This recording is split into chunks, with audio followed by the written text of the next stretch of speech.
ಇವತ್ತು alternating current synopsis ಬಗ್ಗೆ discuss ಮಾಡೋಣಂತೆ. ಡೈರೆಕ್ಟ್ ಕರೆಂಟಿಗೆ ಕಂಪೇರ್ ಮಾಡಿದ್ರೆ alternating current has more advantages. Power loss is very less, average power dissipated will be very less, and long distance ಟ್ರಾನ್ಸ್ಮಿಷನ್ಗೆ ಹೇಳಿ ಮಾಡಿದಂಥದ್ದು alternating current. Heating effect ಕಮ್ಮಿ ಆಗುತ್ತೆ. So in this chapter we mainly talk about the formulas rather than the theory.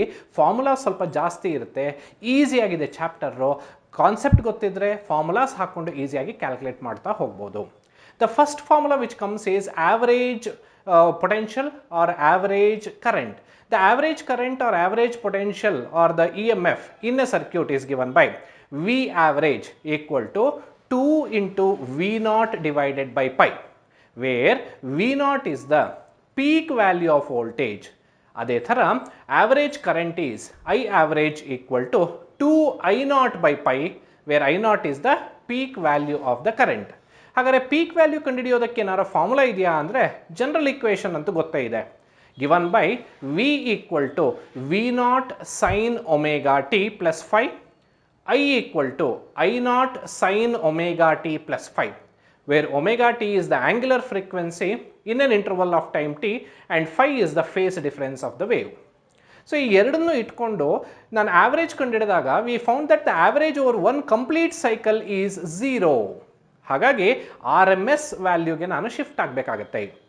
I R M S is given by I not by root 2, that is 70% of the final value, that is the peak value. ಅದೇ ಥರ V R M S equal to V not by root 2, 1/√2 will be 70.07%. So peak value in 70% ಇದಾಗುತ್ತೆ. ನಾವು we will apply A C to pure resistor. We see that voltage and current are going in phase. Pure ಇಂಡಕ್ಟರಿಗೆ ಹಾಕ್ತೀವಿ. Inductor is nothing but a coil. Voltage leads current by pi by 2. Pure ಕೆಪಾಸಿಟರಿಗೆ ಹಾಕಿದ್ರೆ voltage lags current by pi by 2. So ಇದಿಷ್ಟನ್ನು combine ಮಾಡಿ L C R series circuit ಅಂತ ಮಾಡ್ತೀನಿ. That is where the problem comes into picture. ಅಂದರೆ ಜಾಸ್ತಿ numericals ಬರೋ ಅಂಥದ್ದು ಅದರಿಂದನೇ. ಎಲ್ ಸಿ ಆರ್ ಸೀರೀಸ್ ಸರ್ಕ್ಯೂಟಲ್ಲಿ applied voltage gets distributed among resistor, capacitor and inductor in series circuit. So what is the total output voltage anta ಕಂಡುಹಿಡಿಯೋದಕ್ಕೆ formula V square equal to VR square plus VC minus VL whole square, where VR is the potential drop across resistor, VC is the potential drop across capacitor and VL is the potential drop across inductor. Using this, we calculate the formula for a quantity called impedance ಅಂತ ಕರಿತೀವಿ. ಏನು resistance ಗೊತ್ತಿದೆ ನನಗೆ, it is the opposition offered by the conductor for the flow of D C. ಅದೇ component of the circuit, it can be resistor, capacitor, inductor. A C ಸಿಗ್ನಲ್ನ pass ಮಾಡಿದ್ರೆ the amount of opposition hindrance offered for the flow of current by the components of the circuit, I call it as impedance, denoted by letter Z. Given by Z equal to square root of R square plus XC minus XL whole square. What is XC? XC is called as capacitive reactance, given by 1 divided by 2 pi FC, where F is the frequency of the input AC signal, C is the value of the capacitor. ಅದೇ ಥರ XL ಅಂತ ಕರಿತೀನಿ, 2 pi FL, where F is the frequency, L is the inductor. So ಇದಿಷ್ಟನ್ನು ಹಾಕಿದಾಗ ಬರುವಂಥದ್ದು ನನಗೆ total impedance. Total current ಕಂಡುಹಿಡಿಬೇಕು ಅಂದರೆ I equal to V by Z ಆಗುತ್ತೆ. ನಾವು ಈ ಮೂರು ಕಾಂಪೊನೆಂಟ್ಸ್ನ ಸರ್ಕ್ಯೂಟಲ್ಲಿ ಹಾಕಿದಾಗ what is the average power dissipated ಅಂತ ಕೇಳಿದ್ರೆ P average equal to I R M S into V R M S into cos phi, where cos phi ಇದೆಯಲ್ಲ ಅದನ್ನು ಪವರ್ ಫ್ಯಾಕ್ಟರ್ ಅಂತ ಕರಿತೀನಿ, calculated by R by Z. Cos phi is equal to R by Z. ನಾವು what is the resultant phase angle ಅಂತ ಕಂಡುಹಿಡಿಯೋ formula tan phi, where phi is the resultant phase. Tan phi equal to X C minus X L divided by R ಆಗುತ್ತೆ. ಇದರ ಜೊತೆಗೆ ಬರುವಂಥದ್ದು next component, it is called series resonance circuit in an L C R. So the resonant frequency is given by F naught equal to 1 by 2 pi root of LC.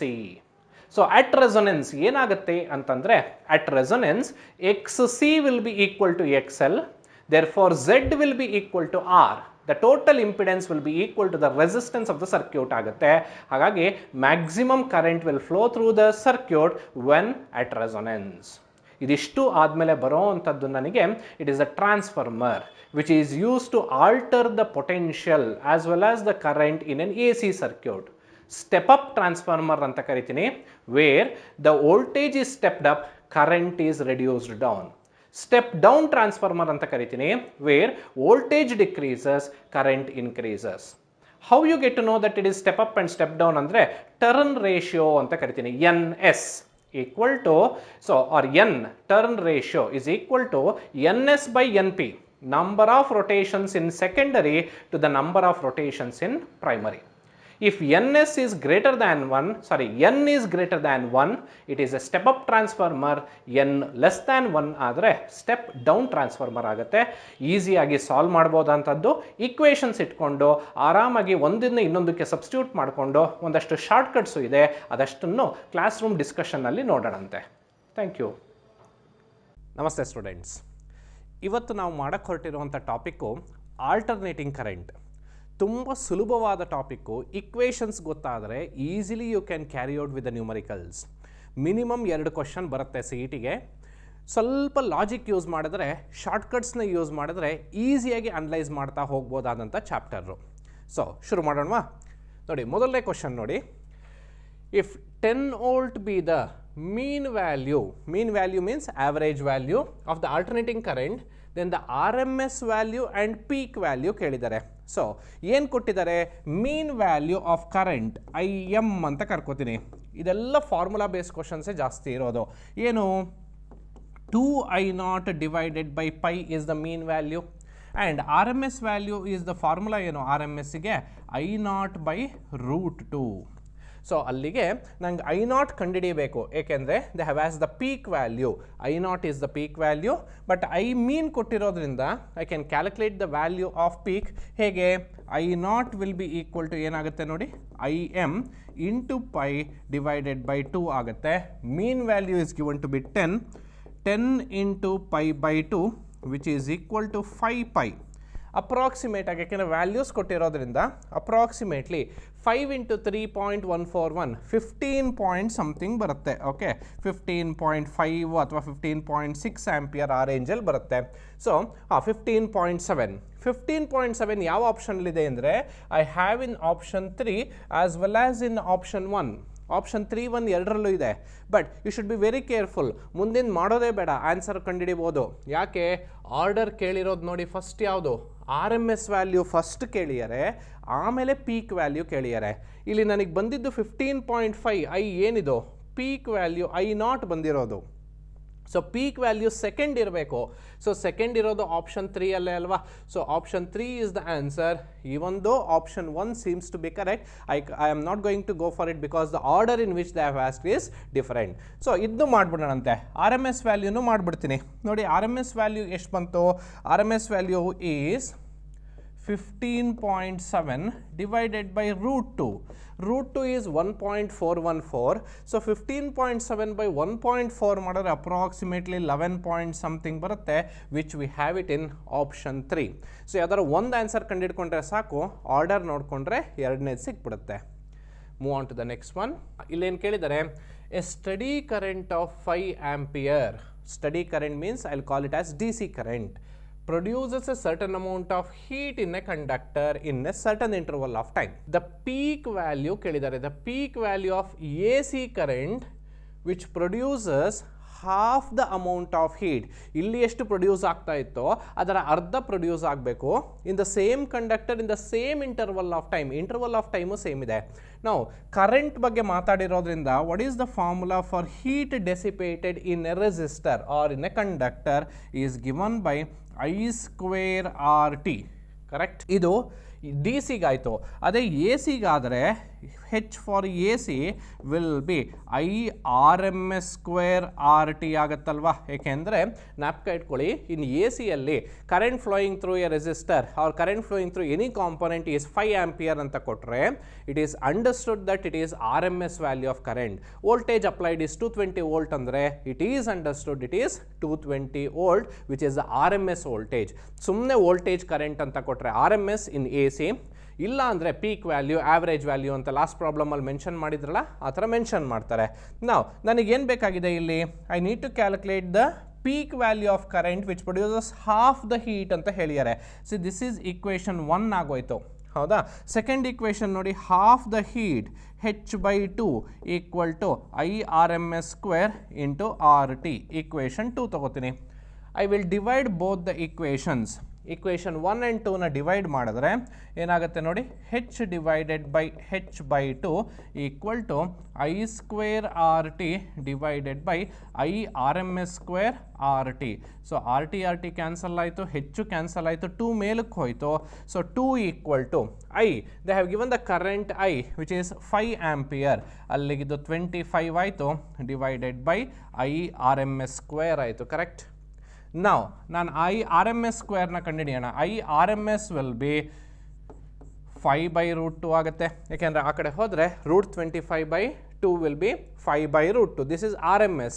But ಅವ್ರು ಕೇಳಿರೋದೇನು, this is the peak value ಕೇಳಿದ್ದಾರೆ. What is the relation connecting between RMS and peak? RMS is I0/√2 where I0 is the peak value. So √2 cancel ಆಗುತ್ತೆ. I0 equal to 5 ampere itself you are going to have. Of course you have it in option 1. ಹಾಗಾದ್ರೆ ಇಷ್ಟೊಂದೆಲ್ಲ ಯಾಕೆ ಮಾಡಬೇಕಿತ್ತು? Answer 5 ಆಂಪಿಯರೇ ಇತ್ತಲ್ಲ ಅಂದರೆ ನೋಡಿ, it is producing half the amount of heat. That is why we say A C is more advantageous than D C because of this reason. ನೋಡಿ, D C A ಸಿಯಲ್ಲಿ I0 5 ampere, peak value 5 ampere. So RMS value 5/√2 ಅಷ್ಟು ಕಳಿಸಿದ್ರೆ ಸಾಕು, it gives me the same amount of heat as that of A C. So advantage of A C is more, power loss is less ಅಂತ ಹೇಳ್ತೀವಲ್ಲ, I have showed over here. Move on to the next one.